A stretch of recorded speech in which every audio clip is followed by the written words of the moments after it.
Good morning, everybody. Welcome to the second session of the Oklahoma Education Industry Partnership, or OEIP, our fall 2021 series.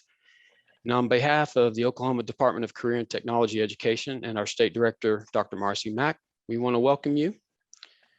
Hope everybody can hear me okay. Can I get a thumbs up from somebody? Very good, very good. My name is Patrick Clannon, and I'm a CareerTech Regional Coordinator. And as a regional coordinator, I work with the field by serving as a liaison between the state agency and the Oklahoma Department of Commerce. And at this time, I'd like to introduce our OEIP team members. Gina Hubbard. She is the Education Partnership and Customized Services Division Manager, as well as my fellow EPCS regional coordinators, Karen Talbot, Whitney Blaylock, Kara Pattison, Brian Campbell, and I see some other great team members, the two L's, Lori Broyles and Lori Loffer. Thanks for being here, guys.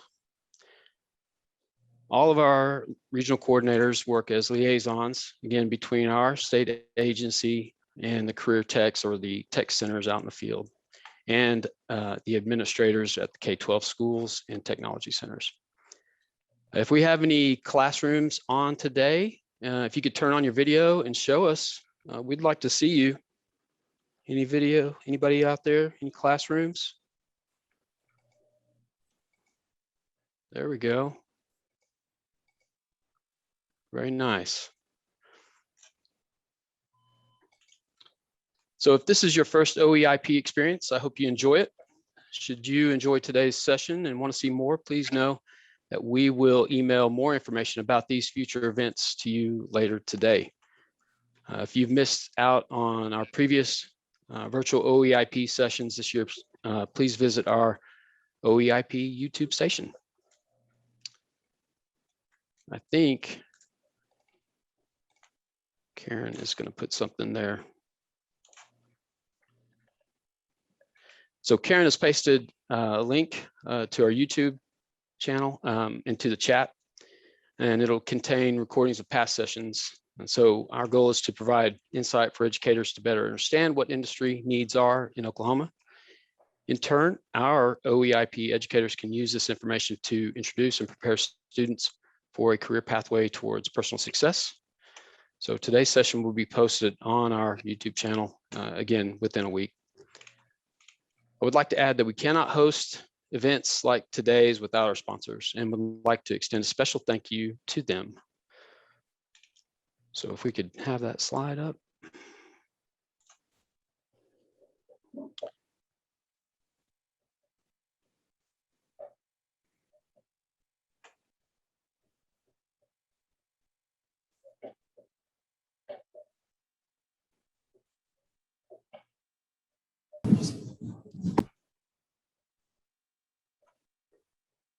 Their names are listed on the screen and include the Fowler Automotive Group, Moore Norman Technology Center, the Oklahoma Department of Career and Technology Education's T&I Division, Tech Labs, and the Oklahoma Aeronautics Commission. And thanks to them, 2 registered participants will be lucky winners of a $50 gift card. So make sure you turn on your camera and interact, send questions, give us comments, feedback with us so we know who you are. As winners must present to win. So you got to be present to win. So now, speaking of interaction, I have a quick, fun activity to get us all started this morning. Before you get to know our speakers, I'd like for them to get to know a little bit about you. Whitney has shared a blank PowerPoint slide with us, and on it, we'd like to see what your dream vehicle is. So if you could share with us, it says tell us who you are, but put your favorite or dream car. To do this, please mouse up to the view options box, click on the arrow, click on annotate, and select text. On our blank screen, type in your dream car or vehicle. I hope everybody can do that.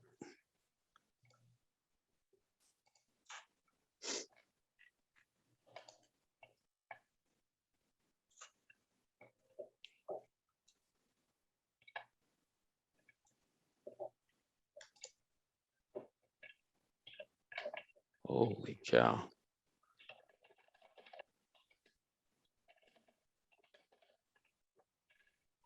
A maroon Ford Explorer. What year? 96? I'm just kidding.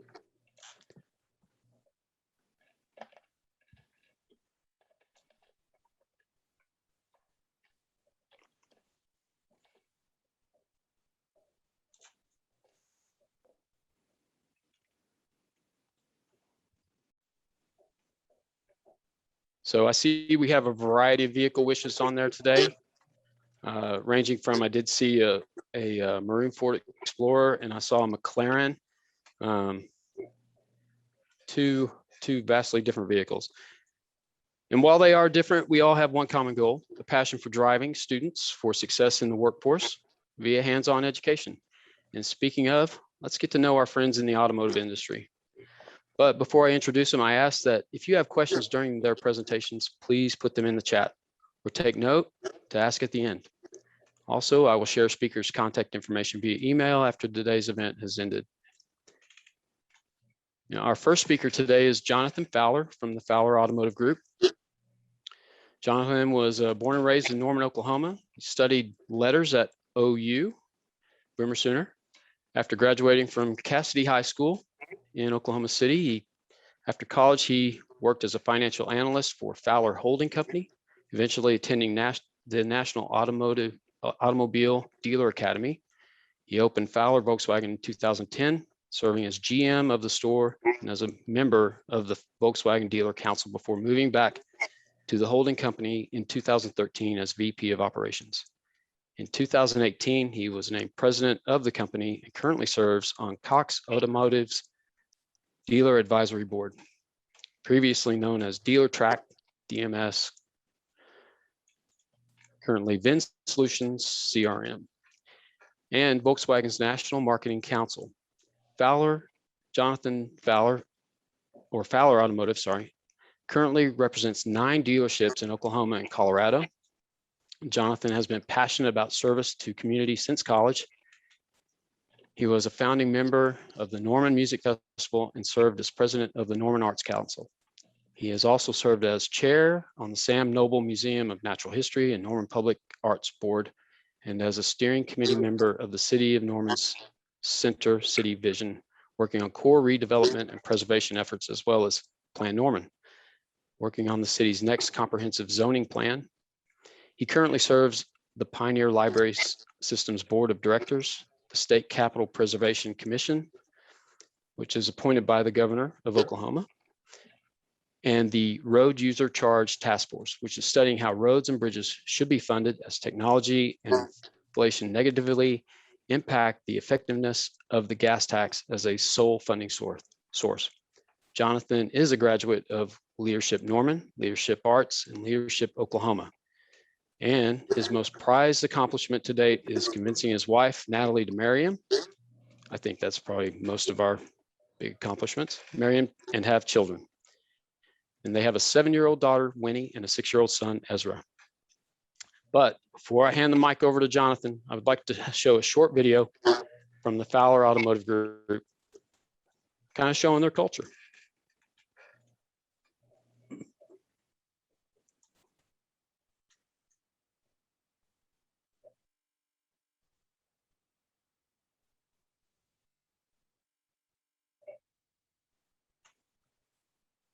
Fact that people perceive us and see us as a family-owned and operated organization. And now that I've got children, the idea that they can grow up around that environment and making sure that our customers feel like that they still have that connection to our family the same way that they did when they actually saw my grandfather in the first Toyota store. We're fortunate as a company. We have a lot of institutional memory. We have people that have been with this company 20, 30, 40 years. And that institutional memory is currently being passed down to all of the new people that have been joining the company. My grandfather, every day he was at work, he'd come in and say, you need to conduct yourself with honesty and integrity, and we won't trade integrity for dollars. At the end of the day, it can feel really counterintuitive, but it's not always just about trying to sell a car, or sell a product or a service. It's really just about trying to be of service to the customer, to be of service to the employee that you're working with, your colleague, your peer, and make sure that everybody's trying to have the best opportunity to take care of the customers the way that they want to be taken care of. And all of that is in the name of translating into our customer service. I love the fact that people perceive us and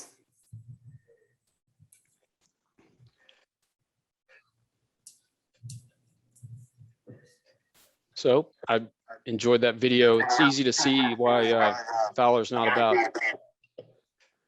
stacking them deep and selling them cheap. So Jonathan, I'm gonna give you the mic now, and I appreciate we'll let you that. present. Can you hear me okay, Patrick? I can. Awesome. Oh, sorry. I had to go back to those Lynn Hickey days, right? So It goes somewhere. I guess I'm glad. I don't know where it comes from, but appreciate y'all having me today. I just want to say thank you, Patrick, for inviting me, and it's all my friends at CareerTech in K through 12 that are out there with us. The video I think was a nice little snippet kind of about my family's organization. We started in 1973 with Toyota. My grandfather started us off with that brand here in Norman, Oklahoma.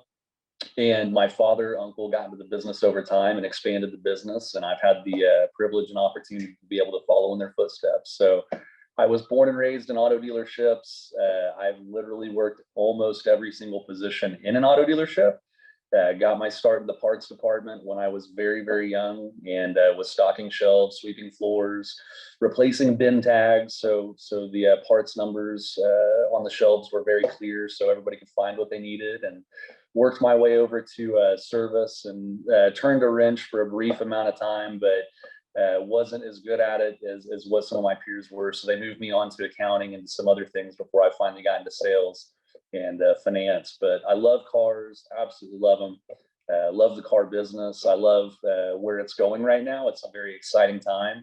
And I'm thrilled to be able to talk to y'all a little bit about our company's needs, which really are our industry's needs. I don't know that I really hear from a lot of automotive dealers that say different things right now in terms of what we're facing.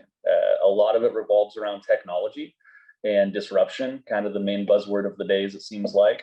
And when you look at that, it's not really been disruptive so much as it's been empowering, both for us as the business, but also for the customers. I think customers are much more prepared when they come into the stores to know what they want, to know what the offers are that are out there, the technology around the vehicle that they want to know about. And it's really for us to make sure that we're making the process as easy as possible and as frictionless as possible, which technology has really given us a leg up on that. It's still very human-to-human interaction based, but just something like this. I can FaceTime with the customer today. I can physically walk around a vehicle and show them if it's up on a lift in our service department on a video camera now with something like FaceTime, or I can text message them if it's more convenient for them, or email, or whatever it may be. And so that's something where I've got two small children, a 7-year-old and a 6-year-old, that are proud McKinley Mavericks here in Norman, Oklahoma, part of Norman Public School District. And something that I've seen with their education, even just as they're using more technology in the K through 12 system, and how that's been engaged and integrated with CareerTech, just that alone is helpful to our industry, and making sure that our kids and students are having a lot of good interaction with technology, with software, that they're being educated on the importance of those things and learning those things, keeping up with them, really being taught the foundation of critical thinking. That's where arts and education comes in, and early childhood education. For me personally, I'm a big advocate of those things. And those are all important. But when you start getting into the more specific needs of auto dealerships in terms of the skills gap that we're facing with certain positions, more Norman Technology Center, Metro Tech, South Bryant, Francis Tuttle up north, in the Northeast, Tulsa Tech. There's a lot of great schools that we're able to call partners and work with to make sure that we're getting them the curriculum and partnerships that they need with the manufacturers that we represent. And that we're also trying to help through tool donations, scholarship donations, vehicle donations, whatever we can, to get them the resources they need to make sure the technicians have everything they need to be able to do the work that we need today. 20 years ago, that work was very specialized, and you had transmission techs and engine techs, and it was very much siloed and segmented across what a technician's type of work could be. That's changed. It's evolved very quickly to where technicians today are expected to know far more about a broader spectrum of vehicles and of the types of work done to vehicles. And the most important piece of that is just the basic quick lube and maintenance work, oil changes, maintenance. And that's something that CareerTech has pivoted greatly to be able to make sure that the students coming into their CareerTech automotive services programs are coming out of those programs being able to walk into my business on day one and support us in our quick lube maintenance areas. And they've really done a phenomenal job of that. Along with that is electrical diagnosis. That as cars have become more complex, as we transition to autonomous technology within vehicles, electric vehicle technology, there's going to be a lot more requirement and need for that type of training. And it's something that I look forward to being able to work with the Career Technical System on, but we're early into that. It's still in its infancy in terms of an industry-wide thing and a training thing that we've been tackling.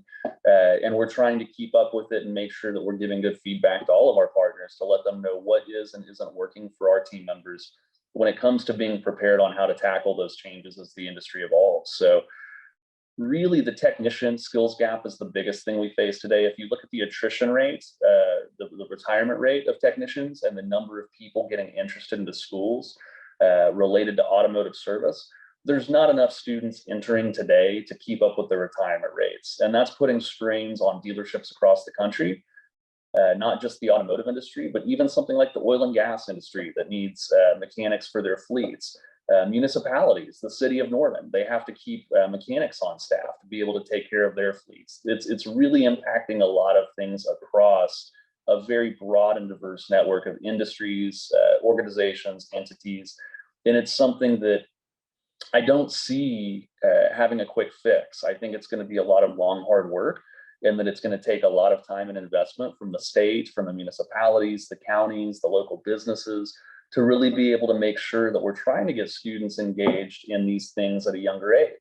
So a lot of my time working with our local chambers of commerce, with our local schools, is trying to find out what are the appropriate ways that I can get our company and our industry in front of students that are in middle school and high school without being a distraction. I don't want to come in and take anything away from what teachers are trying to get their students through, that they have to keep their students on track with. I want to simply be available to be a resource to help them through that in any way that I can. And if I'm not able to assist in that effort, make sure that I'm finding whatever ways are appropriate to try and get kids interested in the idea of coming out of high school, going to a great career tech program, hopefully automotive services where they'd love to be able to learn how to work on cars with Mr. Cook down here at MNTC or some of our other great instructor partners at the other schools across the state. But even something like titles, payables and billables classes that we have at our career tech system, that's our accounting department. That's directly helping that type of a department. So most of our time today is really focused on how do we get more kids interested in the programs that directly serve our business and industry that career tech actively has coursework for, and how do we enhance those opportunities for the student, and how do we make it something that career tech really sees the benefit to them in, by making sure that our placement rates are where they need to be, that we're making sure that our industry is keeping those kids engaged and interested. And if for some life reason that they've got to relocate within the state, that I can connect them to one of my peers in the industry to make sure that they stay within the industry and have a great organization that they can go to work for. That's another thing where our partnerships across the state from Career Tech have really helped, and it's been great for us. So I could very much keep talking. Mr. Day and Mr. Cook know I like to talk a little bit. I'm going to pause for a second and just kind of open it up if anybody has any questions, if there's anything more specific that y'all like me to dial in on. And then Patrick, if I'm running out of time, please keep me honest on that, man. I don't want to take over here.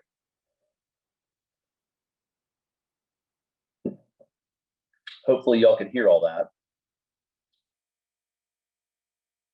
I see Johnny smiling and shaking his head. Patrick, you're muted. Do we have any questions from the audience? Karen, no questions? How soon should we, I've got a question. I'm with Central Tech here in Drumright. How soon our teachers kind of started discussion with us, how soon should we start looking at electric car technology and start introducing that in our curriculum? That's something where I think that it's going to be dependent upon each school and the resources that you have and what your budget planning looks like over the next several years. I would love to see all the schools in the state of Oklahoma that have an automotive services program within 3 to 5 years. I think it's really important that y'all start seeing those types of vehicles in your fleet. It's probably going to be more important in that time frame, and beyond 5 years, I think you've really got to work that in. I think there are some that need it today, and where I would say that's really the most needed, and it's probably going to be the larger metropolitan areas where the CareerTech schools are, simply because that's where the largest number of the EV sales are taking place, as well as the largest number of dealerships are going to be located in terms of placement of those students, right? So in Drumright, I don't know exactly what the EV sales are, but I'd venture to say it's going to be in single digit territory. Our Volkswagen store is the leading electric vehicle dealer in an area that encompasses all of the state of New Mexico for Volkswagen dealers, North Texas and Oklahoma, and part of Arkansas. And so when you look at our store, we're the #1 EV dealer for Volkswagen out of 15 dealers in that area. And we're working on becoming one of the largest in the central region. For me to claim that #1 status, I've sold 16 ID4 electric vehicles. So we're not talking about like hundreds of car sales yet. It's coming, and it's going to be in the next 3 to 5 years probably where I will be selling hundreds of these vehicles. Today, it took me selling 16 in the last several months to be able to claim that top spot.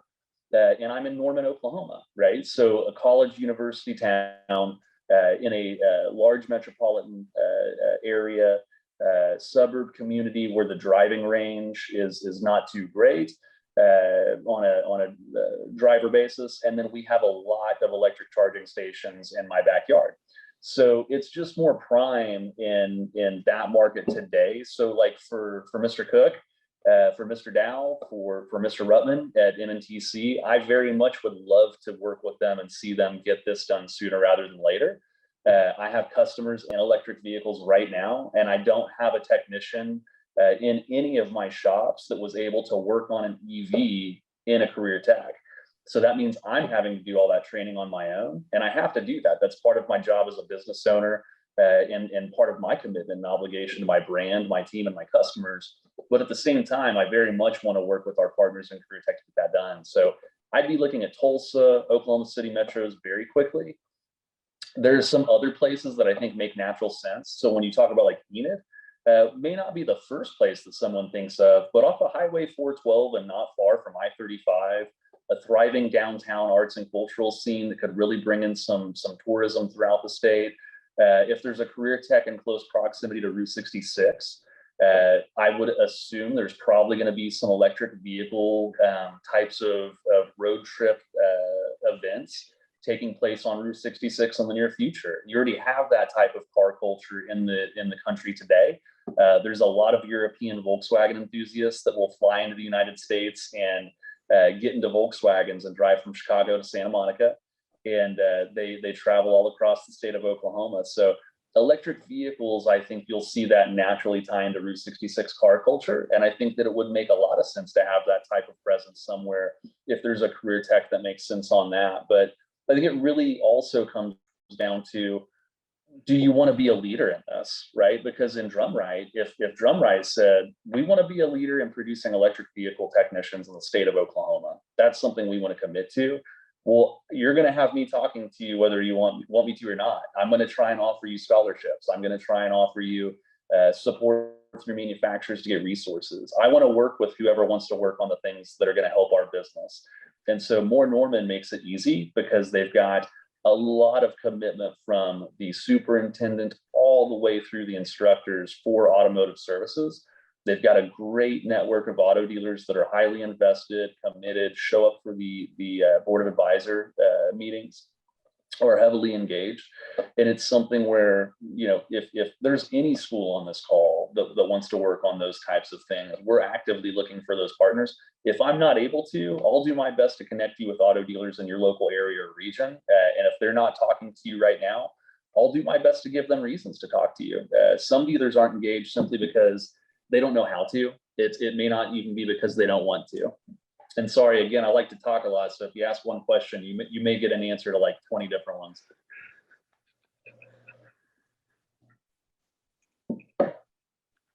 Any other questions? Mr. Fowler. They're going to be gun shy now.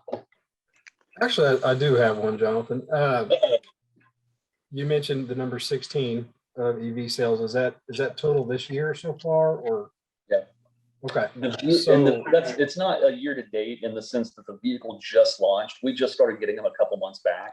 Right. Maybe 3 or 4. So it's not been a full year's worth of sales, and it's ramped up a lot more quickly here recently. So I think we're selling about 3 to 5 a month right now.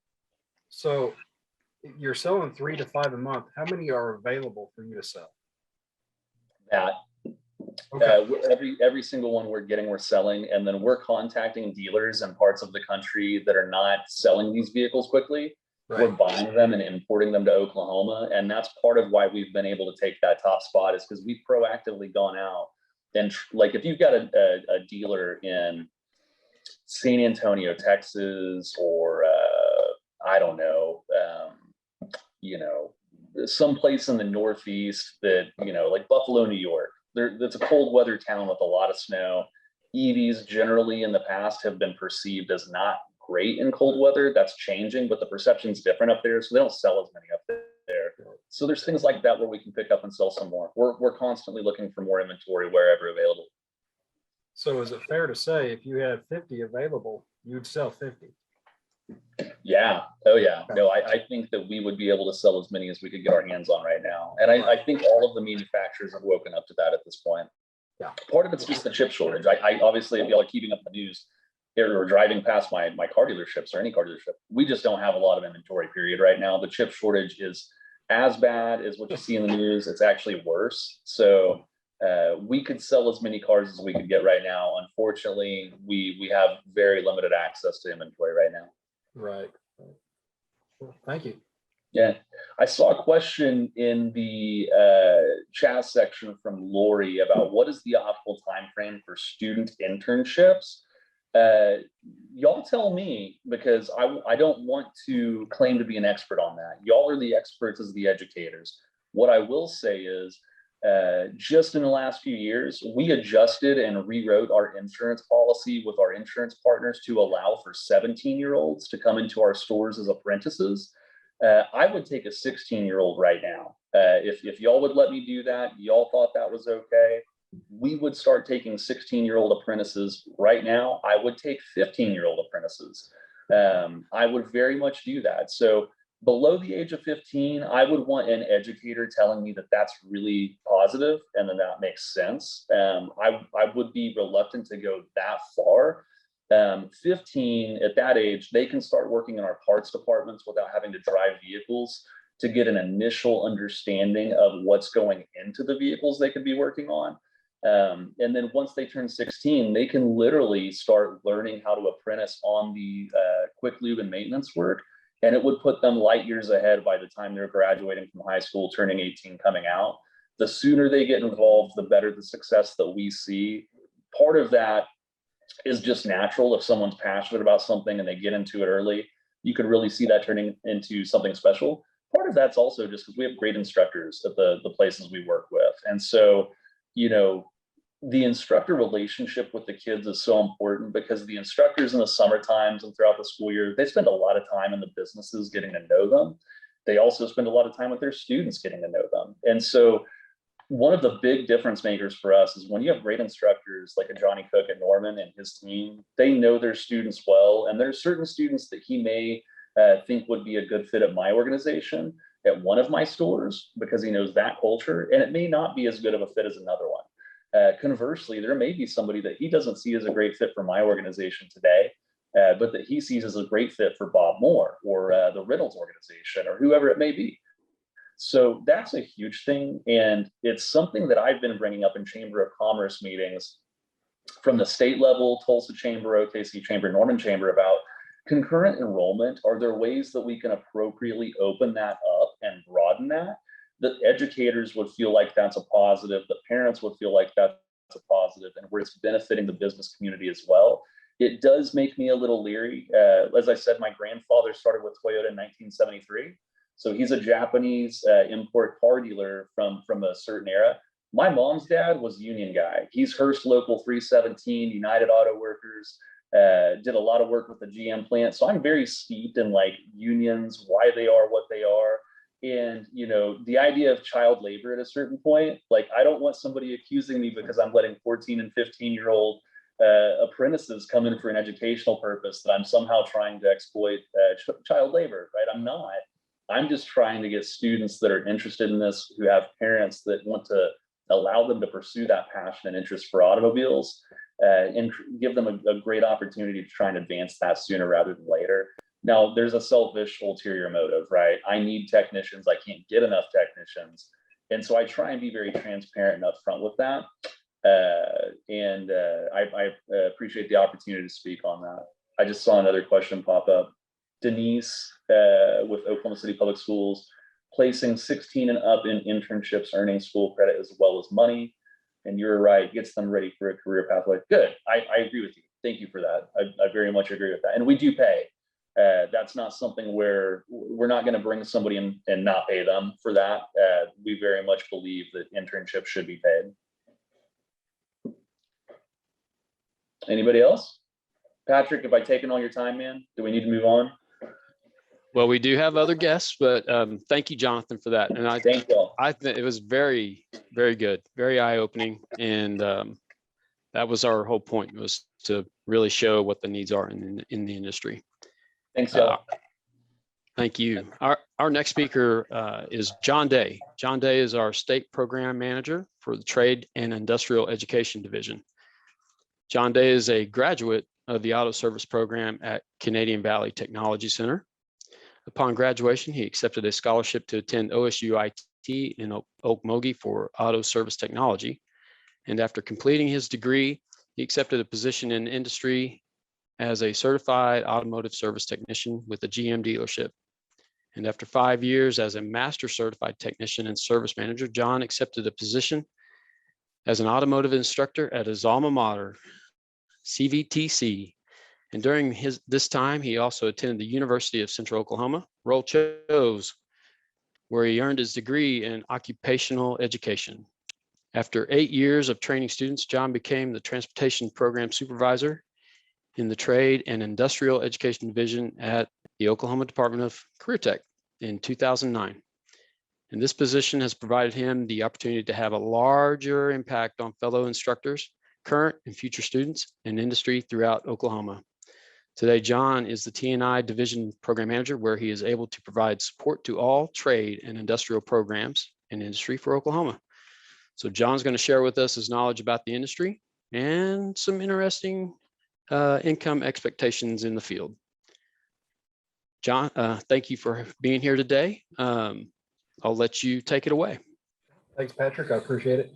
So I was asked to share a little bit about my background, my career journey, and so I'll start there. And Jonathan provided a great segue into this, talking about child labor. I started in this industry when I was 14. Guy, mechanic down the street, I would hang out in his garage. He would take his work home. I would help him there. From that, when I was 16, I was at, I'll call it the VOTEC, or Tech Center. Got an OJT position at a local independent shop. That, I will say, it might have felt like child labor at the time. Looking back, that was probably the best thing for me. They paid me. I went to work when I was in school. It was a great mutually beneficial relationship, and I learned a massive amount. So I think the big thing that was probably the real starter to my career in auto service. I could have gone, a dozen different directions, but at that point I was young, I was impressionable. I got hooked into auto. I had a passion for it. I loved it. I loved cars. Before that I had motorcycles, and I loved machines, working on them, playing on them. I always wanted to know how to go faster. So I went to school for it. You know, it was just a natural transition because I was hooked in young. And I think that's really where, in a lot of cases, we're missing the boat. We've got to hook these students in young and, you know, show them what their passion is. If it's not auto service, they'll figure that out and then move on to something else. But exposure to careers is a major piece of, I think, where we're really missing it. You know, we have students coming back to us 21, 25, 30 years old that haven't found their niche yet. And it's because they probably lack exposure. So no, it's not child labor, it's exposure. So, my bio pretty much tells you my whole story. It started out with a passion for going fast and playing, with motorcycles and cars, and eventually evolved into a career. It's not for everybody, but it's definitely for some, and no doubt. So, from that, I think some things we need to talk about is misconception of the trade. A lot of people have this view of a dealership that they were in 20 years ago. Dirty floors, dirty workbenches, parts laying all over the place. It's hot in the summer, it's cold in the winter. That is not the case now. It is truly a professional environment where you have to be highly trained, highly skilled. You have to know how to read and write. And so just that, changing that stereotype is something that we've got to do. And Jonathan talked about the labor shortage, finding techs. That shortage is everywhere. And we don't talk about it as much in auto service anymore because it's been there forever. And we're getting ready to see a massive transition to that with, cars are changing big time. When electronic transmissions came in early 90s, there was a massive attrition of technicians because nobody knew how to work on electronic transmissions. Well, when I came into it, it was on the backside of that. It was just normal to me. So it didn't affect me like it affected a 40-year-old or a 40-year technician out in the shop. So times are changing without a doubt. We're looking at different skill sets. I was in an advisory committee meeting a while back, and local industry said, well, did you have a pre-engineering program at this school I was talking about? They were wanting to get students out of the pre-engineering program for technicians because the critical thinking piece. So that is the change that we're seeing in this world. So back to my bio, you heard him talk about went to the tech center, then I went into college. Different career tracks, and I don't want to get too deep in this because I saw Johnny Cook's background, and I got a feeling he's probably going to talk about different career tracks. So I don't want to go real deep, but there is a common misconception that if you go to the tech center for auto service, then you're not going to go to college. There's, college level students, and then there's tech center level students, and that's extremely inaccurate. I went to the tech center with the intention of graduating the same time I graduated high school, going on to OSU-IT. I had a plan at the age of 16. That is not as common as it used to be. A lot of these students are getting out without a plan. So, we've got ICAPs that are supposed to fix that. These programs will satisfy the work-based learning portion of that ICAP. And it's just a natural fit. So, and I mentioned the college career college, both track. It doesn't end just at associate's degrees. I went to OSU-IT. We also have OCCC, offers auto service program as well. Each of them offer different, if you want to go brand specific, each of them offer different brands. So it's a great opportunity for a student to pick where they want to go, to really target their ultimate end goal and lay out a plan. So college is a piece of it, can definitely be a piece of it. It doesn't have to be a piece of it, but it's all what that student wants. So in this industry, there's 1,000 different ways to go. There's not a single entry point. There's not a single exit point. If you'd asked me when I was 16 if I'd have been in education, along with my current teachers, they would have laughed. And I mean, I was not let's say the prime student in a lot of cases. It's just, it evolved into this. You know, I did something, I followed my passion. As I was doing it, what's the next best thing? Where do I want to go? Which tangent do I want to roll off on? I was a service tech, then I was a service manager. Then I was approached to be a teacher. So by my old teacher. So it just kind of, it branched off in 1,000 different directions. And there's, like I said, I don't want to go too deep because I'm pretty sure that's probably Johnny's area, but there's multiple avenues all through this industry. You can go wherever you want, make however much you want. It's extremely diverse. So, you know, we touched on the well, I'll call it ADAS, automated driver assist systems. That is, in comparison, in my mind, similar to the electronic transmissions piece we talked about, where we're going to have a lot of technicians that don't understand it. It is basically automated vehicles driving themselves. Folks, these are out there right now. They're going to need people to work on them. What I don't want to happen in Oklahoma is these hit market full bore and we don't have anybody to work on it, because it's going to choke our market. If you don't have anybody to work on it, you can't sell it. So we need to be ahead of the curve in that. And, you know, that leads to my next piece about salaries. And so I looked up some statistics here, and bear in mind when I talk about this, I'm going to give you the median income on these positions. I'll also give you the high end. So median income for an auto service tech in Oklahoma is $45,000. That lumps in, when we're talking about median, everything from the brand new inexperienced guy coming into the shop doing oil changes, all the way up to the A-level tech that's been there 20 years.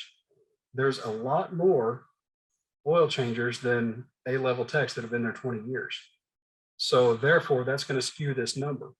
The high end of this scale is 110,000. So starting range anywhere from 35, you know, experience goes up to 110. That scale moves up a lot more rapidly in the auto service field than it does in many others. So next step up be shop foreman. Median is 70,000 up to 120,000. And from there, you know, let's go back to that college track I mentioned. Will the college track help with the technician and the shop foreman? Yes, it absolutely will. You get into mechanical engineers, you're going to need that college track. Mechanical engineers in Oklahoma, median pay is 89,000 up to 145,000. So there's a broad range. We've talked about everything from starting 35 up to 145. Shows you how diverse this industry can be, and just where do you want to go in it? What direction do you want to go? What pulls you? What's your passion? So it's, I don't know if I can say enough about how exciting and diverse this career path is. And when I say this career path, it's not looking down a tube, but one singular. It is the automotive industry as a whole. Collision refinishing technicians, their median is also 45. Their high is up to 110. Now, that's not to say that you're absolutely going to top out at 110 being a technician. There are technicians making more than that. Not to say that you're going to be a mechanical engineer top out at 145. There are some making more of that. There's some that are making less. A lot of it is how much do you really want to put into it. So one thing that we definitely have to bear in mind is when we're changing the paradigm of this whole, or trying to reverse the stereotype, let me put it that way. We're dealing with people's second largest investment in their life. That's assuming they buy a house. So we need highly trained, highly professional technicians. I mean, your average vehicle now is, and Mr. Fowler, jump in here. I'm going to shoot out a guess, just from the vehicles I bought in the last 10 years, 45 to 50,000. My last truck was more than that. So these are large investments. So we have to have highly trained, highly professional people working on them. Yeah, John, just since you asked to jump in real quick, the average used vehicle price has gone up 40 to 50% over the last 12 to 18 months. And so we used to see in our company average used vehicle prices of $15,000 to $17,000. That's approaching $28,000, $29,000, $30,000 on any given month right now. So even the new cars, yeah, they're getting really expensive because the technology that's filtering into used cars in an exponential rate right now. And it's been very wild to watch. Thank you. Appreciate that. So, and that gives you a great indication of this market and where it's going. Everything is going up tremendously. So these numbers I gave you, that is actually about year-old data. I couldn't pull the latest year because it's not out yet. And given what Mr. Fowler just said, I think that data is probably a little bit underrated at this point. So it is a highly professional field. We need students getting into it like we've never needed them before. A, due to attrition from retirements. B, due to attrition from advancing technology. One thing I also want to mention when you're talking about college track with high school students. After, and I don't know if OCCC offers this or not. If somebody knows, please jump in. I know OSUIT offers a bachelor's that piggybacks onto the associates you get there. So there are massive opportunities for advancement in this field, or you can come in an entry level and work that direction. So it is truly a college and or career track. So that's, I know we've only got about 15 minutes left and a couple of speakers, so I don't want to monopolize a lot of time. I did put my information in the chat. Also, Virginia Oden couldn't be with us today. She's our transportation program specialist, very versed in the automotive field. That's where she came from. Please feel free to reach out to either one of us and be glad to help where we can. There are a couple things in the chat.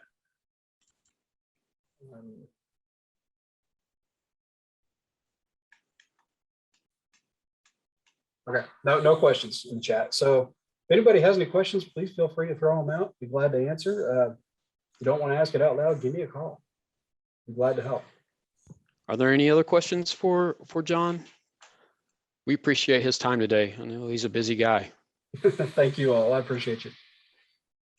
So moving right along, our next guest today is Johnny Cook.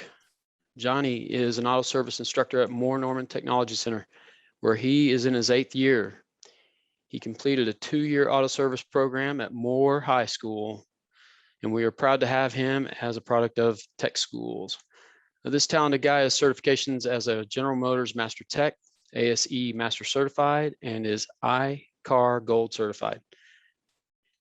Johnny spent many years as an automotive technician, service advisor, and assistant service manager, as well as owner and manager of an independent shop for 18 years. With over 30 years of working experience in the automotive industry.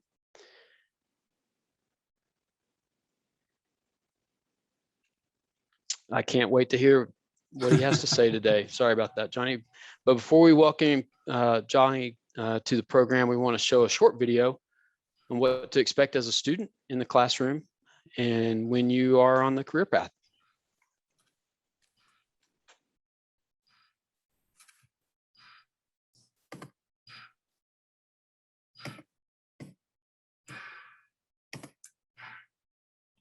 Patrick, being short on time, if you want to avoid the video, we can.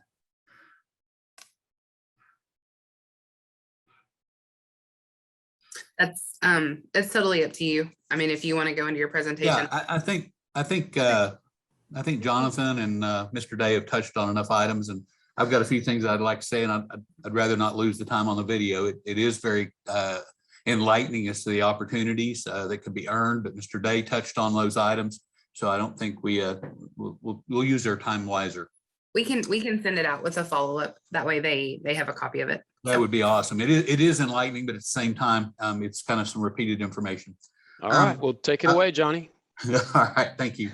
I've been told I can talk a lot, and I'll try and surmise some of my things here. I want to follow up a little bit with what Jonathan said. He talked about our advisory council. We have about 80 members on our advisory council, and we utilize 40 to 45 of those on a continuing basis. They are our very active members and very supportive. With that being said, I use those advisory council members. Jonathan touched on the fact that I do go out in the summer. We do an internship program.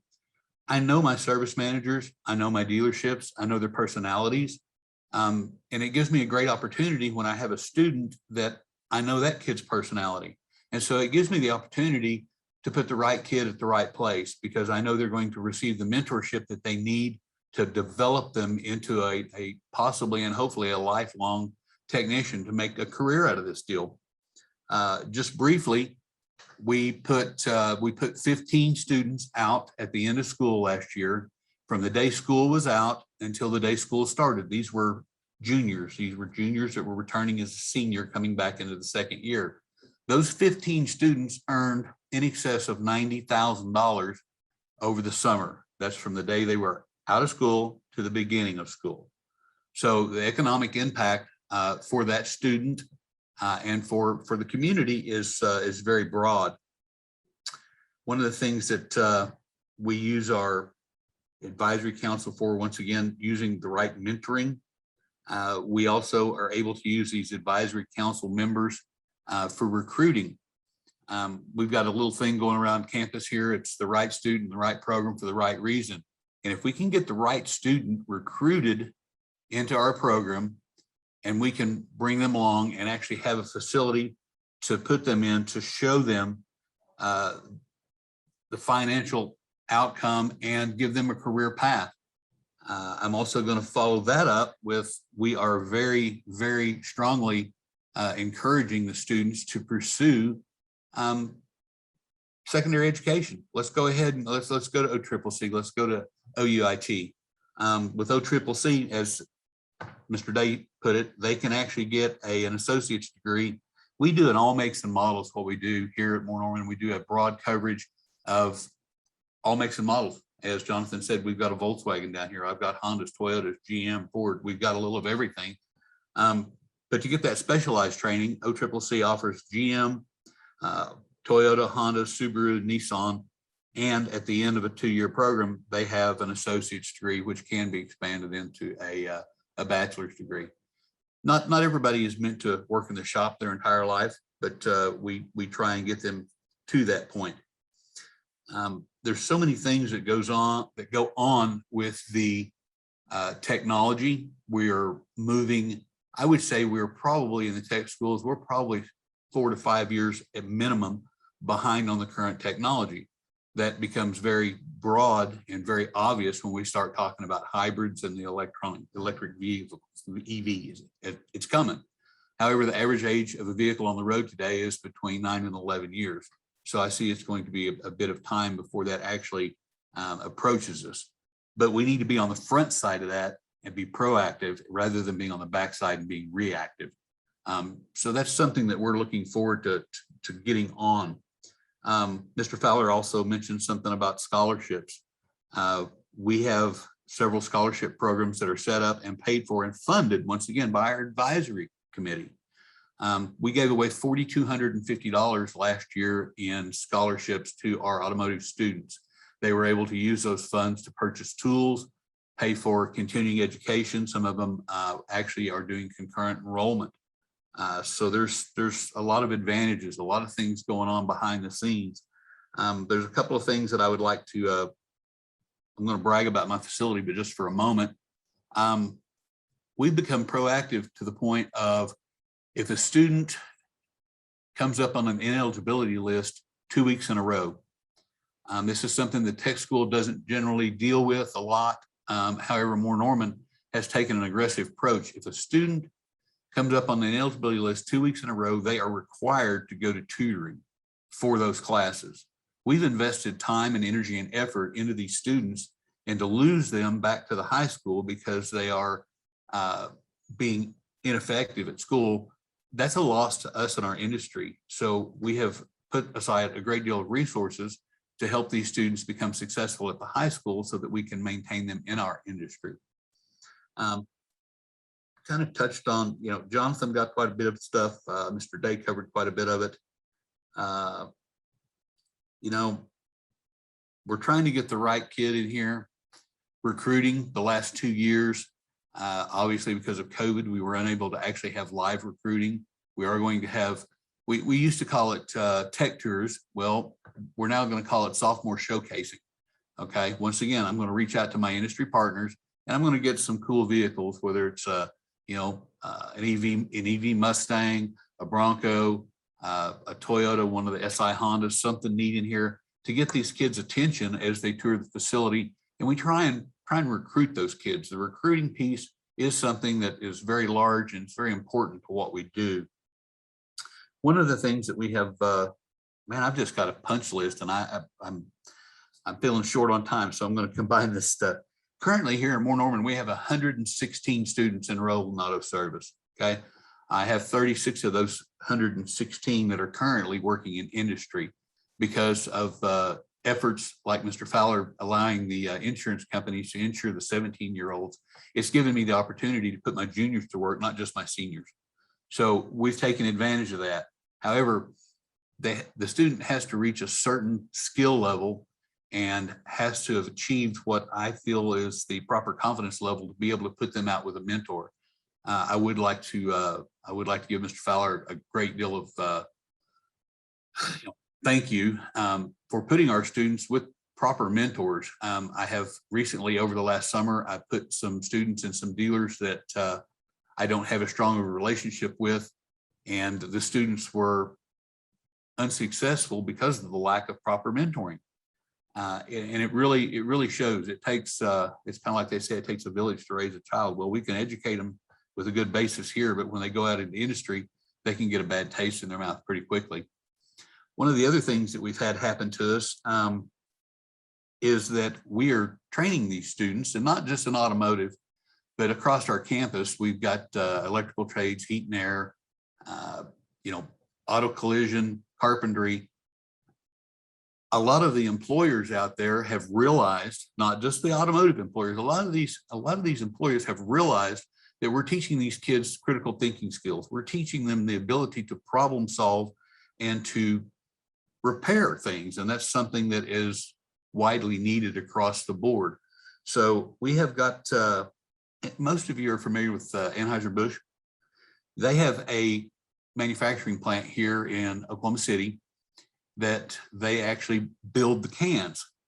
In a 24-hour period, they build 2 million aluminum cans. Well, they have found out that these technicians, whether they be heat and air, electrical trades, or automotive trades, they have skill sets to maintain the equipment. So they're recruiting our students, not just our automotive students, but campus wide.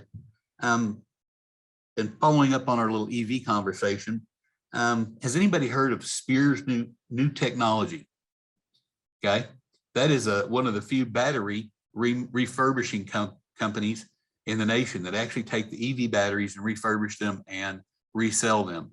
They are here in Oklahoma City as well. And guess who they came to see? Guess who they wanted to present to? Not just my automotive students, but the electrical students and the heat and air students. So the tech schools themselves we're being pulled in many directions. Our primary focus, obviously, as an automotive instructor, is to get my kids interested in the automotive field. But if I can get them some more secondary education and show them the opportunities that are available to them, this can turn into a career, whether it's automotive or just technical in general. I've got behind me something that we are using campus-wide. I know that you guys can't see it because it's too far behind the camera. This is a career tree. We discussed everything from entry-level careers, which are basically what you can walk into when you leave a career center. And then we have your semi-professional, which is going to require a bachelor's degree or an associate's degree. And then we also have, last side of it, or the middle side, if you will, the technical careers. This is your industrial maintenance, service managers, that sort of thing. We have utilized this, each area. This particular career tree is built specifically for auto service. Each one of our technical trades areas has a career tree, and each student, twice a year, they fill out a career path. At the first of the year, we ask them, why are you here? What do you want to do? What do you want to get out of this? And we have them fill out a leaf. Well, sometime in February or March, we're going to go through and we are going to have them do that again. Now that they've spent some time learning about the industry and what options are available to them, we have them fill out a secondary plan of what they want to do and where they want to be. I kind of rushed through some of this stuff. I saw that we're running tight on time, but I just wanted to put out there the fact that we're giving these kids critical thinking skills, technical skills, a lot of training, everything from our career connection.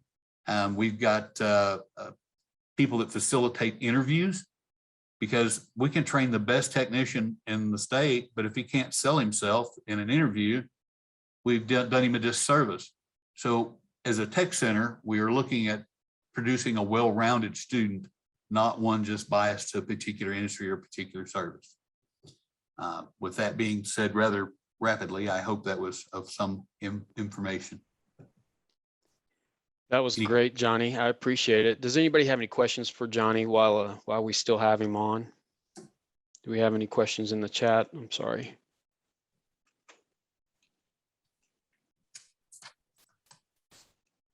For some of the students out there listening, Johnny, what are some various job titles that they could look into or might show some interest in? Well, just primarily in just the automotive industry, you've got your entry-level careers, okay? An entry-level career is going to be an express tech maintenance, which Jonathan talked about as your oil tech, a tire tech, an auto detailer, accessory installer, automotive sales, rental agent, parts sales, parts delivery, even a car audio technician. Those are some entry-level positions that a person just starts into the industry until they can get enough training, get with a mentor, get brought along. They're going to start off in these beginning positions, but even these positions are $10, $12, $14 an hour positions. They're not, and John Day spoke about it. This particular industry has a stigma of the grease monkey. Well, after 30 years in this industry, I can assure you, I started off changing motors and transmissions. That's what I did. I did heavy line work. But the last 10 to 15 years I've spent more time with a laptop, with a scan tool, performing updates and software modifications than I have engines. That stuff if you refer back to the time period into the, let's say the late 80s, early 90s, a vehicle would last 100,000 miles and people were done with it. People are driving these vehicles 180 to 300,000 miles due to the cost and the fact that they last so much longer. And that requires someone to maintain those vehicles. So this industry it's not going away. It's not going away anytime soon. And the opportunities, there's just so many, but just those opening opportunities that I talked about there, those are decent median income level positions that someone can make a living on and survive on. That answer your question? Excellent answer. Thank you. Thank you. I think we're ready to wrap up for today, and we want to thank everybody for being a part of our event today and thank our presenters. If everybody could give them a round of applause on the bottom of your screen there on the reactions, that'd be great. We really enjoyed having them out today. Also, I think they've really given us something to really think about as far as the industry is concerned and as for educators and students. Before we wrap up for the day, we are excited to be able to offer 2 gift cards, and I think Gina's going to read those off for us. Thank you so much, Patrick. Congratulations to Danny Black and Brooke Burchell, both part of the auto service technology programs at Kaimishi Idabel and Stigler. You are the recipients of our gift cards today, and you will see those coming in the mail soon. Thanks for joining us. We appreciate it. All right. Thanks, everybody.